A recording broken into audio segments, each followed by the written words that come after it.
तो अब हम मूव करते हैं हमारे लास्ट कंसंट्रेशन टर्म्स की तरफ, दैट इज मोल फ्रैक्शन। अभी तक हमने देखा फर्स्ट परसेंटेज, सेकंड हमने देखा ppm, third molarity, fourth normality, fifth formality और सिक्स हमने देखा मोलैलिटी। अब हम चलते हैं again very important concentration terms, that is mole fraction. तो हमारा 7th नंबर कंसंट्रेशन टर्म्स होगा mole fraction. Mole fraction is represented by X. Actually, its representation is chi, but for our simplicity, we represent this mole fraction by X. Again, it is very important because in this topic we have very special questions, so we need to focus its concept. चलो इसके concept समझते हैं, definition समझते हैं। So mole fraction is defined as the number of moles of component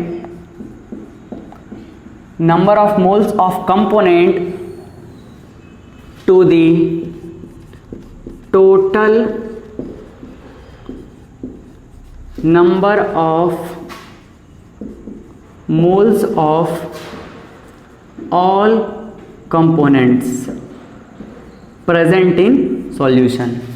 ठीक है, किसी solution में किसी भी कंपोनेंट का अगर मोल फ्रैक्शन कैलकुलेट करना है तो हम क्या करेंगे, जिस कंपोनेंट का कैलकुलेट करना है उसे न्यूमरेटर में रख लेंगे और उसके टोटल नंबर ऑफ मोल्स को ऐड कर देंगे और डिनोमिनेटर में प्लेस कर देंगे। ठीक है, so mole fraction is defined as the number of moles of component present in total number of moles of solution और you can say in all component. Clear है, एग्जांपल समझते हैं। लेट सपोज ए और B दो component आपस में mix होकर के एक सॉल्यूशन फॉर्म करते हैं। ठीक है, तो अगर आपको बोला जाए कि ए का मोल फ्रैक्शन क्या होगा और बी का मोल फ्रैक्शन क्या होगा तो कैसे कैलकुलेट करेंगे। Let suppose number of moles of A is Na and number of moles of N B is N B. ठीक है, हमने ए का नंबर ऑफ मोल्स एज्यूम कर लिया Na और बी का एज्यूम कर लिया Nb। तो बताइए total number of moles of solution क्या होगा, Na प्लस Nb। क्लियर है। अब अगर आपको कैलकुलेट करना है मोल फ्रैक्शन ऑफ ए तो क्या करेंगे, देखिए यहां पे मोल फ्रैक्शन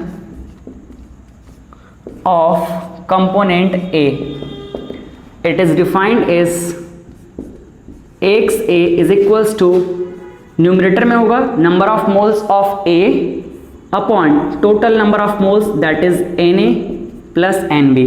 इस तरह से हम रिप्रेजेंट करेंगे number of moles of component mole fraction of component A। Clear है, ये तो हमने कर लिया A का। अगर सिमिलरली हमको B का डिफाइन करना है तो मोल फ्रैक्शन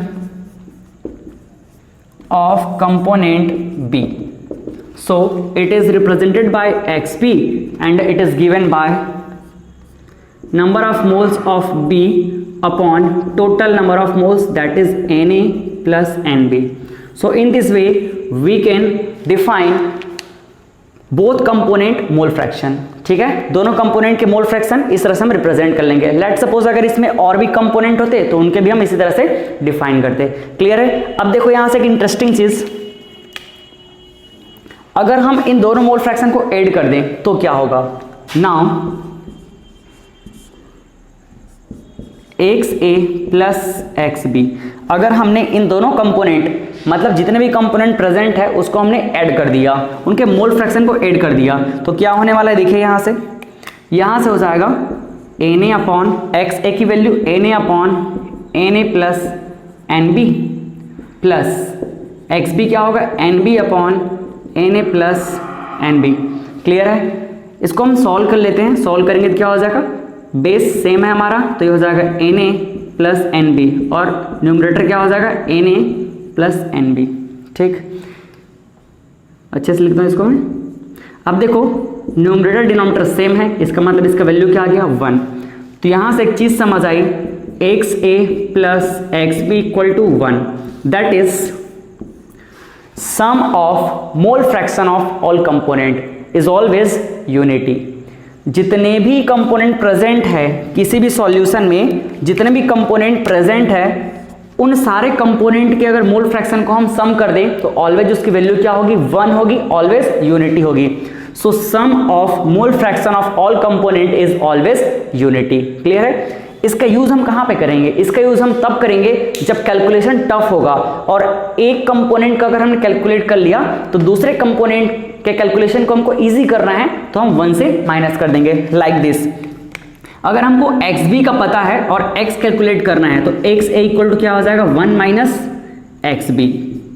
ठीक है, सिमिलरली अगर हमको xa का पता है तो हम xb कैसे निकालेंगे, xb equal to 1 minus xa।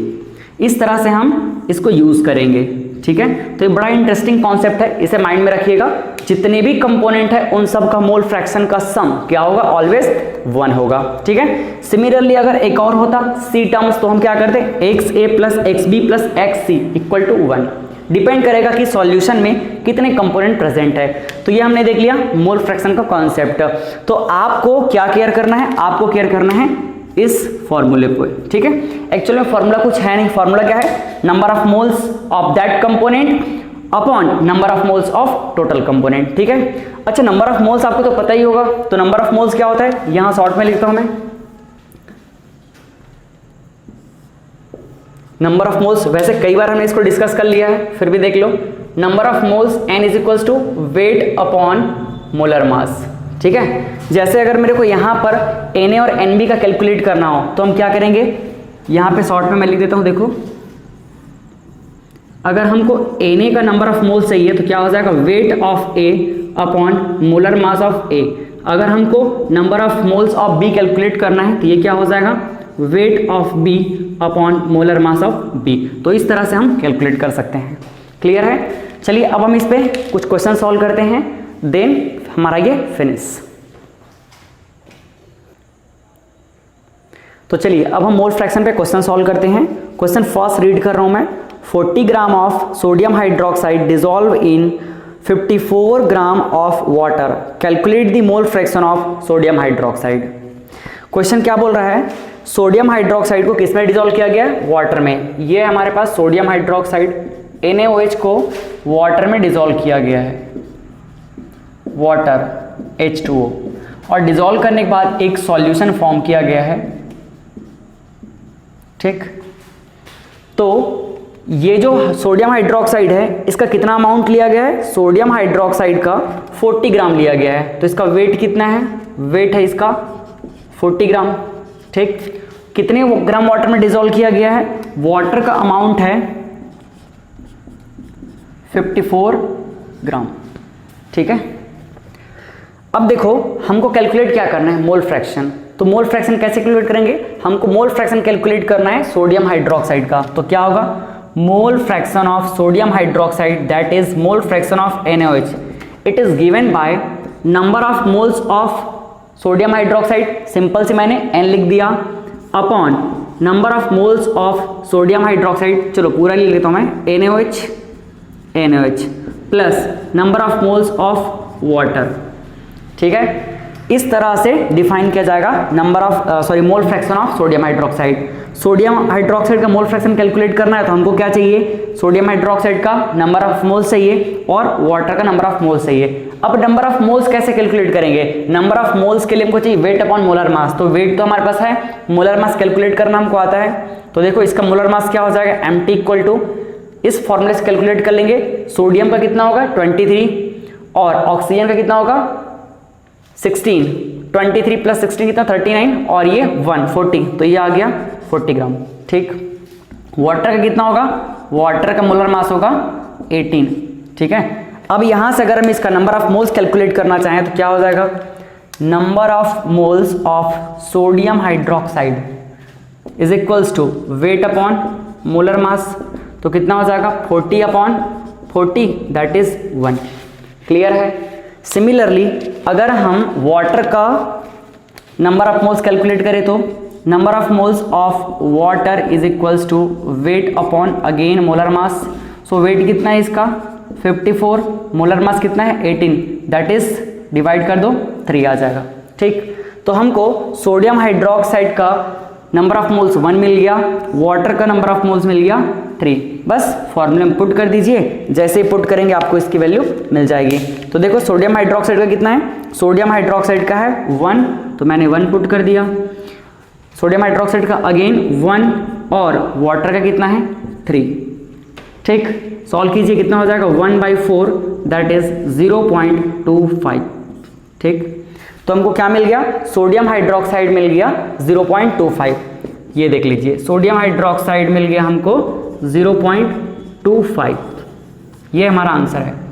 इस क्वेश्चन में अगर हम चाहें तो वाटर का भी मोल फ्रैक्शन कैलकुलेट कर सकते हैं। पूछा नहीं गया है बट हम इसमें कैलकुलेट कर सकते हैं। चलिए देख लेते हैं, कुछ एक्स्ट्रा वर्क यहाँ पे कर लेते हैं हम लोग। अगर हमको मोल फ्रैक्शन ऑफ वाटर कैलकुलेट करना है तो फॉर्मूला क्या होगा, number of moles of water upon number of moles of water plus number of moles of sodium hydroxide. ठीक है, क्लियर है। देखो वैल्यू पुट कर दूं मैं, वाटर का कितना है, वाटर का है हमारे पास 3, सोडियम हाइड्रोक्साइड का कितना है 1, वाटर का 3। ठीक, सारी वैल्यू पुट कर दिए हम लोग, वाटर का 3, सोडियम हाइड्रोक्साइड का 1। कैलकुलेट कर लो क्या हो जाएगा, 3/4 डिवाइड करने पे आंसर आएगा इसका 0.75। ठीक, क्लियर है। अब देखो मैंने आपको कॉन्सेप्ट बताया था, अगर हम दोनों को ऐड कर दें, मतलब sodium hydroxide plus mole fraction of water, दोनों को कैलकुलेट करें तो 1 आ जाएगा। चेक कर लो, 0.25, 0.75, 1 आ जाएगा। ठीक है, इसका मतलब ये समझ आया, अगर आपको सोडियम हाइड्रोक्साइड का पता चल चुका है तो आपको इस तरह से कैलकुलेट करने की कोई रिक्वायरमेंट ही नहीं है। आप इसको अल्टरनेट वे में कैलकुलेट कर सकते थे। कैसे, x of water is equals to 1 - x of sodium hydroxide, मतलब 1 - 0.25, तो यहाँ से क्या मिल जाएगा 0.75। तो ये भी हमारे पास तरीका है। तो यहाँ पर कैलकुलेशन तो इजी है, तो हमने इस तरह सॉल्व कर लिया, बट कभी कभी कैलकुलेशन टफ होगा, जैसे आगे क्वेश्चन में मैं करने वाला हूँ, तो वहाँ पर कैलकुलेशन टफ रहेगा, तो हम एक का कैलकुलेट करेंगे और दूसरे को 1 से माइनस कर देंगे, फिर दोनों मिल गया। ठीक है, चलिए नोट कर लीजिए क्वेश्चन को। चलिए अब हम देखते हैं क्वेश्चन नंबर 2। क्वेश्चन रीड कर रहा हूँ मैं, calculate the mole fraction of benzene in solution containing 30% by mass in carbon tetrachloride. Question क्या बोल रहा है, क्वेश्चन बोल रहा है कि हमने एक सॉल्यूशन फॉर्म किया है, वो सॉल्यूशन किससे मिलकर बना है, जब बेंजीन का फॉर्मूला क्या होगा C6H6।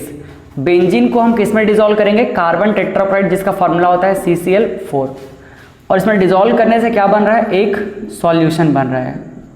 ठीक है, अब क्वेश्चन में एक बड़ा इंटरेस्टिंग बात बोला है कि जो बेंजीन है ना वो सिर्फ 30% है, जो सॉल्यूशन बना हुआ है तो उसमें बेंजीन 30% है। इसका मतलब अगर ये बेंजीन कितना है 30% बाय मास बोला है, अगर ये 30% है और सॉल्यूशन हमारा हमेशा कितना परसेंट होता है 100%, तो बाकी का बचा हुआ क्या होगा, कार्बन टेट्राक्लोराइड, ये होगा 70%। जब बाय मास बोलता है ना तो इसका मतलब आपके पास इनडायरेक्टली वे में मास दिया हुआ है। लेट सपोज 100% के अकॉर्डिंग हमने सॉल्यूशन का मास एज्यूम कर लिया कितना 100 ग्राम।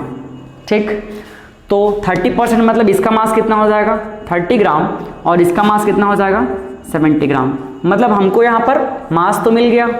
ठीक, अब क्वेश्चन में हमको बेंजीन का मोल फ्रैक्शन कैलकुलेट करना है, तो बेंजीन का मोल फ्रैक्शन कैसे निकलेगा, देखो बेंजीन का मोल फ्रैक्शन मतलब सिंपल सी बात है, आपको इस बेंजीन का मोल फ्रैक्शन कैलकुलेट करना है तो आपको फॉर्मूला क्या अप्लाई करना पड़ेगा।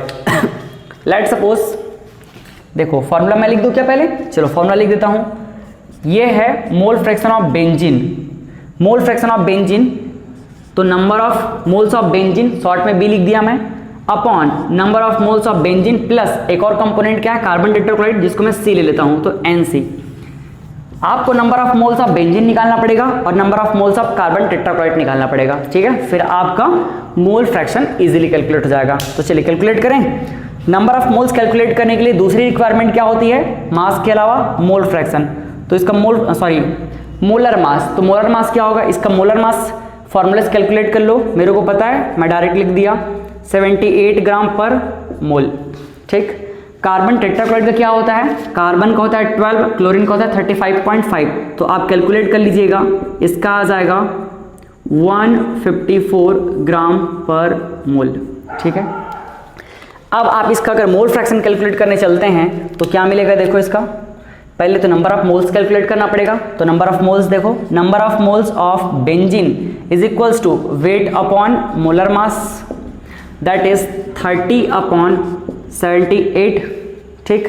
और ये जो वैल्यू है, ये वैल्यू मैंने कैलकुलेट कर ली है, ये वैल्यू आएगी 0.385, ठीक। अब आप कैलकुलेट कर लीजिए number of moles of carbon tetrachloride, जिसे मैंने शॉर्ट में C लिख दिया। तो अगेन ये क्या हो जाएगा, वेट अपॉन मोलर मास। तो वेट कितना है इसका 70, मोलर मास कितना है 154। आप अगेन इसको कैलकुलेट कर लीजिएगा, इसकी वैल्यू आप आने वाली है 0.454, ठीक। तो हमको दोनों कंपोनेंट का नंबर ऑफ मोल्स मिल गया। अब आपको जिस भी कंपोनेंट का चाहिए वो आप कैलकुलेट कर सकते हैं, ठीक है। तो इस फॉर्मूला में पुट कर दीजिए।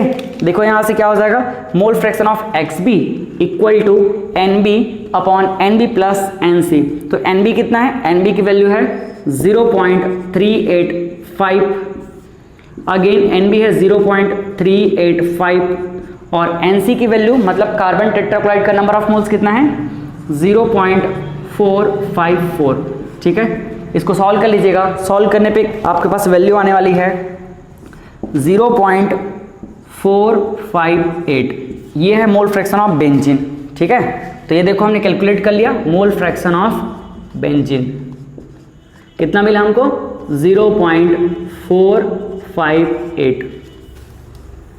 देखो इसमें कैलकुलेशन टफ है, थोड़ा सा कैलकुलेशन क्या पॉइंट में आ गया है तो टफ है, बट आप कर सकते हो।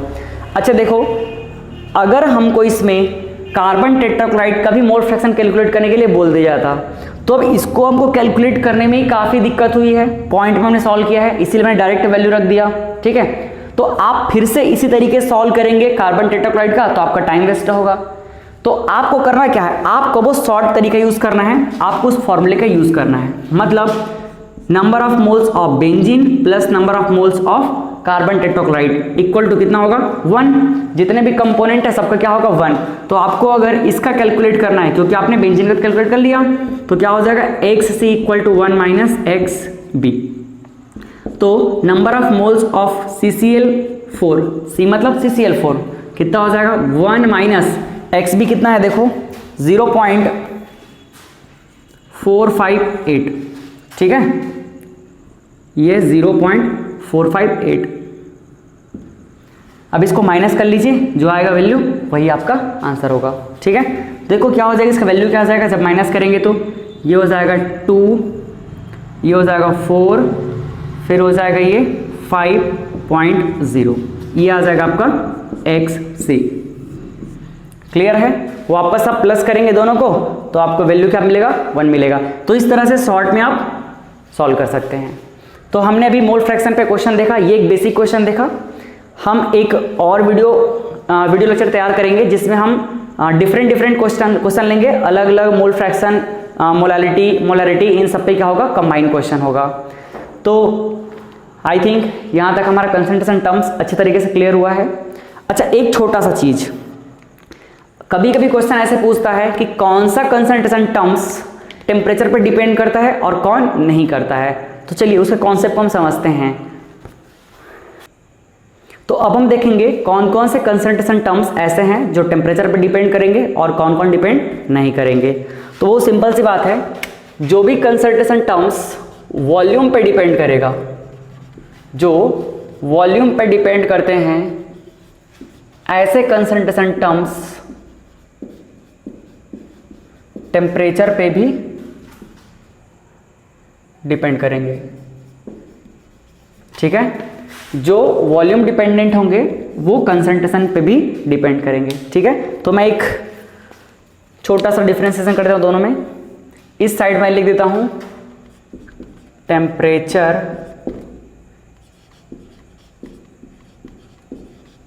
डिपेंडेंट।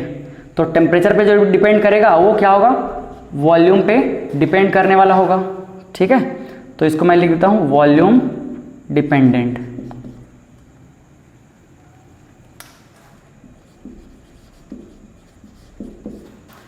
और जो टेम्परेचर इंडिपेंडेंट होंगे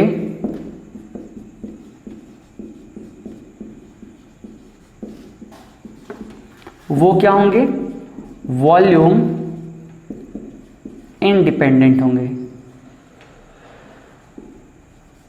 ठीक है, जो टेम्परेचर पे डिपेंड करेंगे वॉल्यूम पे डिपेंड करेंगे, मतलब एक ही बात है। तो वॉल्यूम पे डिपेंड कर रहा है, ये बात कैसे पता चलेगा, हमारे फॉर्मूले में जहां जहां डिनोमिनेटर में वॉल्यूम है मतलब वो वॉल्यूम पे डिपेंड कर रहा है, और जो जो वॉल्यूम पे डिपेंड करेगा वो टेम्परेचर पे डिपेंड करेगा। तो चलो मैं सीक्वेंसली सबको लिखता हूं। टेम्परेचर पे डिपेंड करने वाले टर्म्स कौन कौन से हैं। First, percentage of V by V। देखो डिनोमिनेटर में वॉल्यूम है मतलब ये वॉल्यूम पे डिपेंड करेगा, मतलब टेम्परेचर पे डिपेंड करेगा। सेकंड अगर हम बात करें तो percentage of mass upon volume, तो परसेंटेज के ये दोनों टर्म्स क्या होंगे, वॉल्यूम पे डिपेंड करेंगे मतलब टेम्परेचर पे डिपेंड करेंगे। थर्ड अगर हम बात करें तो आपको मोलैरिटी का फॉर्मूला पता होगा, नीचे क्या आता है वॉल्यूम सॉल्यूशन का, तो मोलैरिटी ये भी डिपेंड करेगा।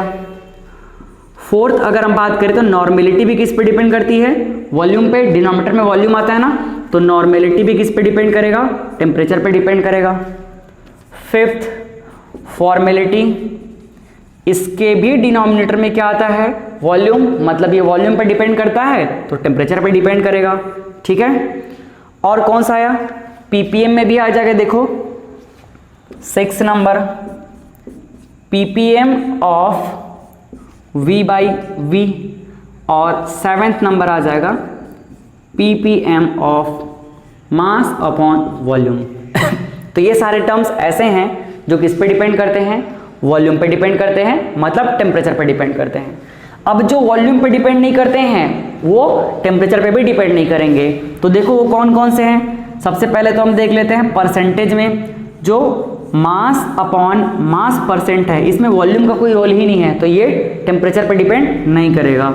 सेकंड अगर हम बात करें पीपीएम का, तो पीपीएम कैसा वाला, मास अपॉन मास, ये भी डिपेंड नहीं करेगा। ठीक है, थर्ड है मोलैलिटी। ठीक, मोलैलिटी का फॉर्मूला क्या होता है, मोलैलिटी का फॉर्मूला होता है weight of solute upon molar mass of solute into mass of solvent या वेट ऑफ सॉल्वेंट। तो देखो ये कहीं वॉल्यूम पे डिपेंड कर रहा है क्या, नहीं कर रहा है, इसलिए ये टेम्परेचर पे भी डिपेंड नहीं करेगा। फोर्थ, अगर हम मोल फ्रैक्शन की बात करें तो मोल फ्रैक्शन तो नंबर ऑफ मोल्स पे डिपेंड करता है ना, तो ये मोल फ्रैक्शन भी टेम्परेचर पे डिपेंड नहीं करेगा। ठीक है, तो ये हमारे सारे कंसंट्रेशन टर्म्स है, इनको हमने डिफ्रेंशिएट कर दिया टेम्परेचर डिपेंडेंट और टेम्परेचर इंडिपेंडेंट के टर्म्स में। ठीक है, नोट कर लीजिए इसको भी। अब हम एक वीडियो बनाएंगे किस पे, इनके न्यूमेरिकल क्वेश्चन पे। हम सारे के सारे जो टर्म्स हैं उनके इंटर रिलेशन वाले क्वेश्चन करेंगे, जिसे हम कंबाइन वीडियो करके, कंबाइन क्वेश्चन करके एक वीडियो बनाएंगे। ठीक है, तो चलिए उसको देख लीजिएगा।